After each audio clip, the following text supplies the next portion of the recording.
my friends, and welcome back to Deediets. Today we're going to make the elderberry syrup, and it's so simple, it's so easy, and I think all of you will try to make it yourselves. So let's start making the syrup.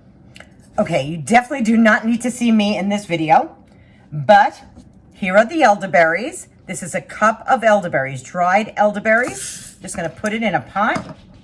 Let me show you the name of the company. So there you go. You can get these right on Amazon. And then we're going to put 4 cups of water in here.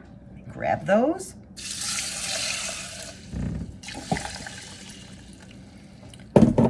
And we're going to put the heat up. We're going to let those boil through. And I am also going to put some spices in here.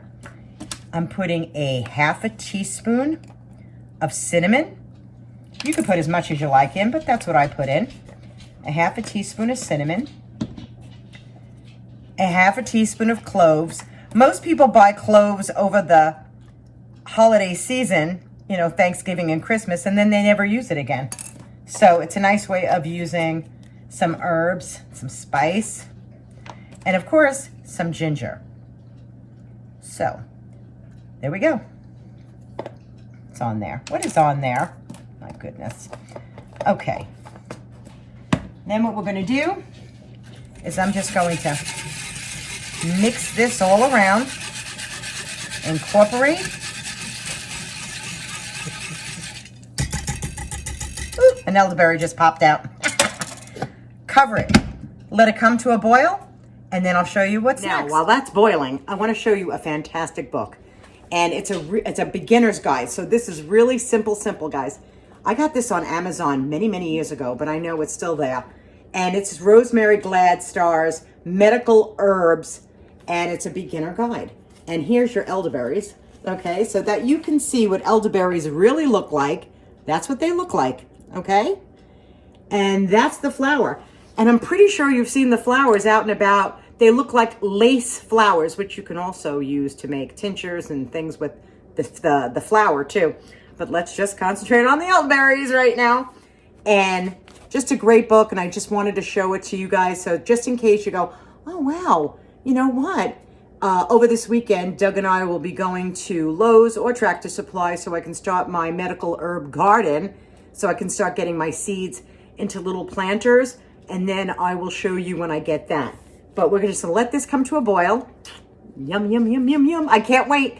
And some of the other things that we're gonna be putting into this will be our unfiltered raw honey.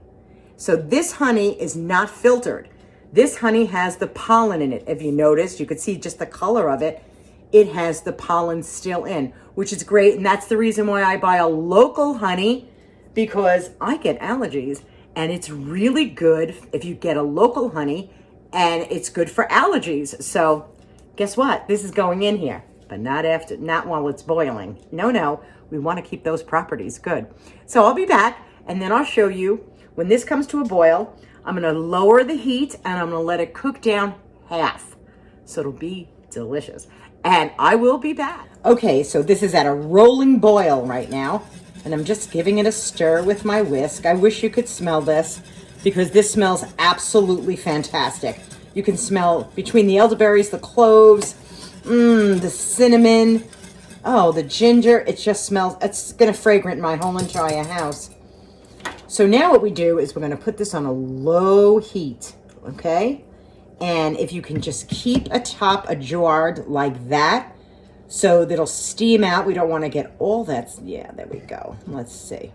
Okay, we'll do this. And we're going to let this cook now until it reduces down to half. All right. All righty. Now the syrup has really started to reduce. You could actually see how thick it's becoming.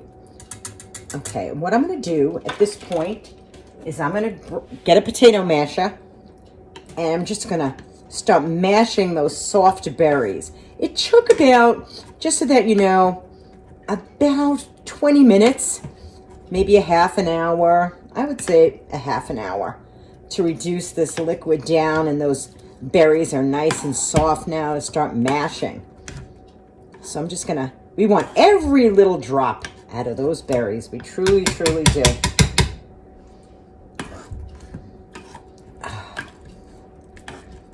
All right, there we go.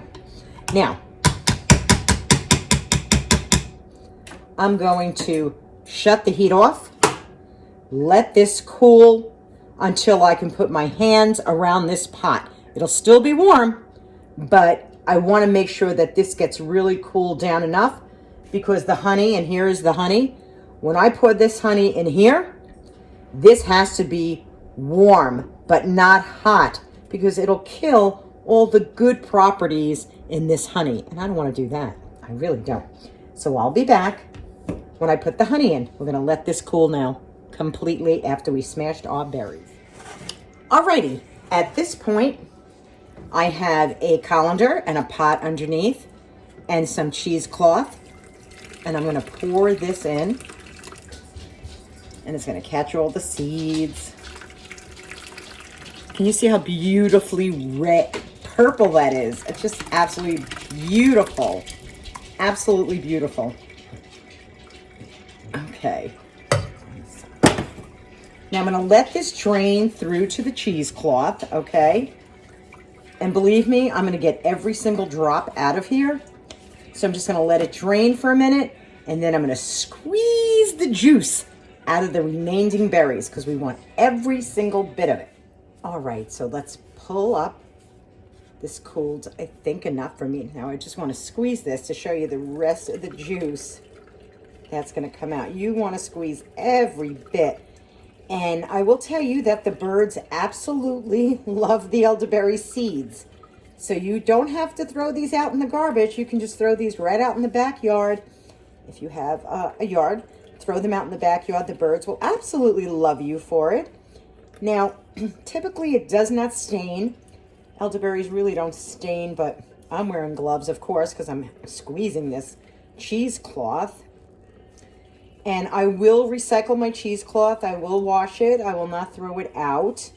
Some people do. I don't. I hold on to my cheesecloth. I hold on to everything. But I'm squeezing any bit of juice that's left in here. There we go. Oh, there we go. Wow. That's really squeezed out. Put that over here.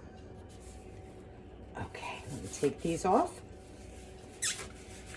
All right. Perfect. Let me put this in. All right, so do you see what I'm doing with my hands with the pot? You might see some steam coming off of it, but I am able to hold this pot. So that's when you know you can add your beautiful honey. And this is just unfiltered honey. And I'm going to take a cup of that, and it is a cup. I'm going to put the recipe in the description below. I'm just going to put that beautiful honey in here. Oh my goodness. That is so good. There we go. You don't want to waste a drop of it. You really don't. It is so delicious. And if you have little ones, or if nobody's watching, guess what? You can lick this. Which I probably will. I know, I know. Say, Denise, really? Yes, I won't waste that. Unfiltered honey is not cheap. Okay, so basically what I'm doing is I'm stirring it all in, letting all the honey, you know, blend in together with the elderberry juice. Keep in mind that the cinnamon, the clove, and the ginger are optional, but I have to tell you, it is so fragrant right now in my house. Just fabulous, just fabulous. Okay, there we go. It's all incorporated. Wasn't that quick? Very quick. I found a pretty bottle that I had in my house. So I'm just going to put that over here. Going to stick a funnel in. And we're going to take the juice. Hold on to that funnel. There we go.